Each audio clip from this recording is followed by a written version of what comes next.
Okay, welcome to the second double slit experiment lecture on Physics X, Extraordinary Concepts in Physics. This time we're going to do a lot of even stranger double slit experiments. So if you were able to guess the results of all the experiments in double slit 1, well, you might not be able to get them all this time, but even the next two ones after this, extraordinary double slit experiments, they're going to be even stranger yet. They'll still be relatively simple, though, so I think they're going to be fun, so play along, please. So let's now take the same double slit experiment, and this time we're going to substitute in gamma rays for the photons. We're going to bring in a gamma ray source. So this means that the wavelength of the photons is now much smaller than the width of the slits and the distance between the slits. So here you have a gamma ray source, gamma, gamma, gamma. Here you have double slits. And here you have, this is the slit screen here. This is the image screen. So you can say the gamma rays, when they hit the image screen, they still create a spot. So what happens when you replace normal photons that we would be able to see in the usual visible range with gamma rays? Do you still get an interference pattern? Do you get no interference pattern? Does the image screen remain blank? Or does a safety inspector insist that you need a permit? Which of those would happen? Please consider that. Change to gamma rays. Do gamma rays matter? All right, so the answer to that is that no interference pattern appears that you can tell. Now, some people will say, well, there's always going to be a tiny little bit of diffraction. You're going to have a small amount. Well, maybe. But for the most part, no, you're not going to be able to detect an interference pattern. Gamma rays are very small. They're very small wavelength. The distance here is very small. They're very powerful. They go through your bones, which is why they're more powerful than X-rays, which are stopped by bones. So they plow through the slits without significant interference. Therefore, the image screen will show a bright band behind each slit. So what you will see is, so here's the gamma rays. Again, here's the double slits. Here's the slit screen. Here's slit. Here's the image screen, if I can spell. So you just get the gamma rays just plow straight through, and on this screen here, you just get two blips of brightness behind essentially the geometric projection of the two slits onto the image screen. So you're not going to see much. So if you go too powerful, it just won't work. But people are curious about that. I was. So here I have a different kind of concept that I'm exploring called a slider, because people have sliders on their screens like this, and they can click on them and move them up and down, and things change. Well, let's say you had a slider where you can change the wavelength of the photons. Let's say you can decrease it from the gamma rays down to the visible light. What would happen? Well, the light would redden, even though it might not be necessarily red. It would move from gamma rays to X-rays to ultraviolet to the visible range, the optical range. The diffraction now would increase. So as you go down, you now get these things. Instead of being projected out like this, they are now, let's see if I can try another color at the same time, they now spread out more. So the more they spread out, the more overlap there is, and the more chance there's going to be significant interference. Interference peaks will move further apart and eventually become discernible because the gamma rays are so close together they start out not being discernible. So that's how you move into the range. Eventually these things are really wide. Let's try a new color. Let's try purple. Eventually each one is extremely wide and most of it is overlap. And so you get an interference pattern.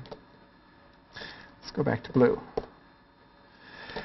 Okay, so we got that one. Let's go the other way. Radio waves. Everybody's heard radio waves, at least through the device in your car. So you take the same double slit experiment. Everything's the same. We're going to learn by changing out one thing and seeing what happens. We're going to change out the photons to now be radio waves. Now radio waves, so if this is regular visible light photons, the radio waves, I guess they would be down toward the red end, they would be much longer wavelengths. Okay? Notice I used red. I went the right direction. Now what would happen now if you put radio waves through a double slit experiment? Would you now see an interference pattern? Would there be no interference pattern? Would the image remain blank? Or would a song play that's a little bit too noisy to be a hit? Think about it. What would that be? You might notice that many times I take the fourth one and throw in just a little bit of an attempt at comedy there. Levity. But bump. Image screen remains blank. Now, is it perfectly blank? Well, maybe. Remember, you're not allowed to go through the. You're not allowed to go through here. So, is there some chance that some radio waves will leak through here? Yeah, maybe one occasionally, depending on the wavelength of the radio waves and the width of the slit. But practically, you're not going to get anything through there. The little holes in your slit screen are not going to allow radio waves to get through in any significant amount. So you're just going to get blankness there. So the people waiting at the image screen will be waiting there saying, hey, I'm waiting for the photons, nothing's coming. Because it's all blocked by the slit screen, in this case, with radio waves. So let's go back to our slider and talk about lambda, which I forgot to use the Greek letter. As lambda increases, the light reddens now from optical to radio waves. The diffraction increases, concentrating less light behind each slit, as was explained a couple of slits ago. The interference peaks move further apart and eventually disappear. Okay, so maybe you learned a little bit there. So let's keep changing stuff and see what happens with this two-slit experiment. Let's try to understand the most fundamental experiment in quantum mechanics by changing one thing out and seeing what happens. So now let's say, here's a good one. The double slit experiment is done, except a light bulb is used emitting many colors all at the same time. What happens? So now you have a light bulb. And I guess it would have to be one of those fluorescent lights to save energy. It's hard to get a regular light bulb these days, an old-fashioned incandescent bulb. So this light bulb is emitting all different colors, and I can do that for you because it's the future. There we go. Black's an interesting one. I don't know how that works, but we'll put that on there anyway. So you get all kinds of colors going there. And they hit the double slit, then something hits the screen. What do you see? Do you see an interference pattern? Do you see no interference pattern?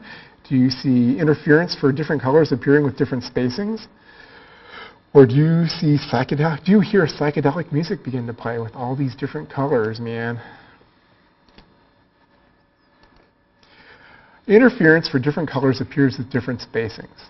As you would have guessed from we talked about the radio waves and the gamma rays, you get different spacings. It depends on the wavelength here. And supposedly for one different lambda, which are calibrating thing, all the photons have the same wavelength. So different colors of light will have different wavelengths, and each of these colors will interfere. Each of them will. But they'll all interfere with slightly different spacings. So usually, my experience is you can actually make out an interference pattern. Possibly, if you had one type of light source, it would seem to wash out and it would seem mostly white. But there would be interference there. And if you had it right, you could see the different colors interfering at different spots, different distances.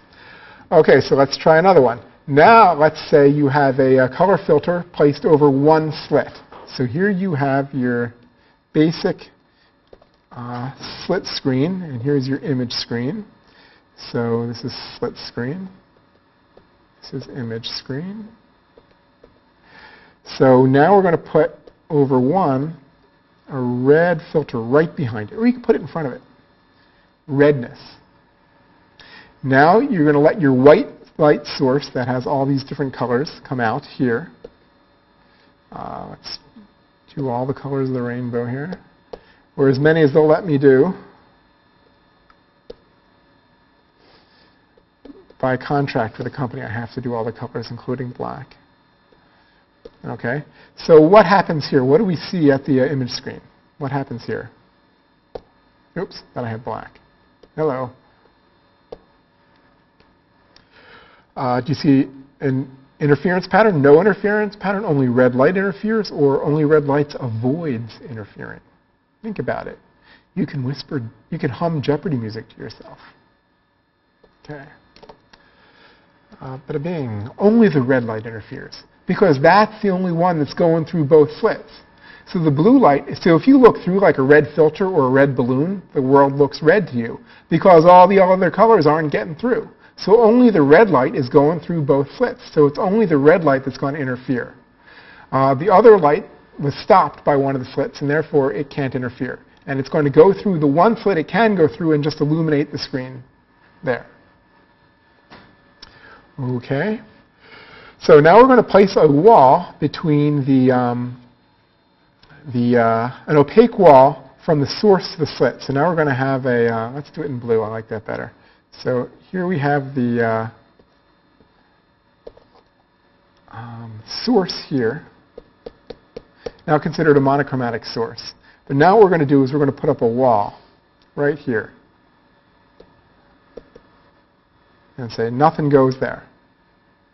What happens, what do you see here when you put up a wall? Do you see an interference pattern? Do you see no interference pattern? Does the image screen remain blank, or does the wall become radioactive? So now, if there are photons trying to talk here, they can't, because there's an opaque wall there. What happens? We're running out of time, so I will tell you a normal interference pattern occurs. You don't get any change. That's because on the far side of the image screen, over here, there's all kinds of room for these things to interfere between the image screen and the slit screen and the image screen. Also, if you were at this, one of the key things is which way information. So if you have this blocked here, it doesn't tell you which slit the photon went through. How it went from the source to the slit is irrelevant. What happens in reconstructing which way information, and we will find that if you have which way information, which slit each photon went through, then that may destroy the interference pattern, strangely enough. So stay tuned to hear about that. But if you can't, then you get an interference pattern. All right, I'm at my 2-minute warning, so I will go to what happens now if you have an image. So here's a slit screen, image screen. Now you put an opaque wall from here. So here's your source. Now you have an opaque wall between the slit screen and the image screen. What happens then? What do you see on the image screen? Do you still see an interference pattern? Do you see no interference pattern? Or does this wall make strange barking noises?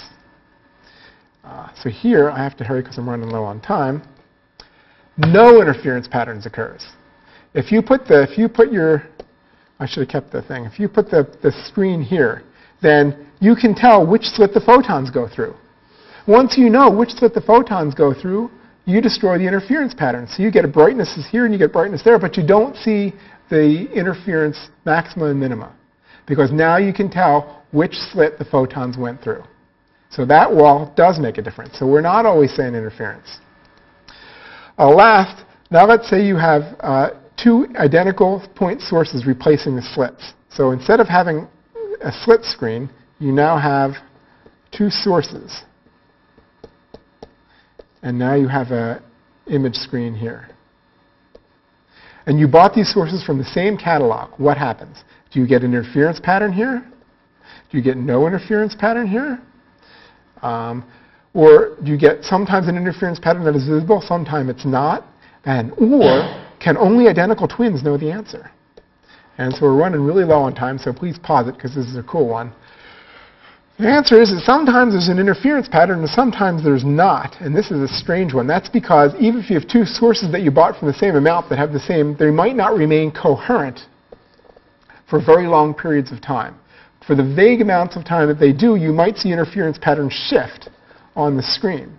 Is this in conflict with Dirac's particles only interfere with themselves quote? And the answer is possibly, but it's still debated.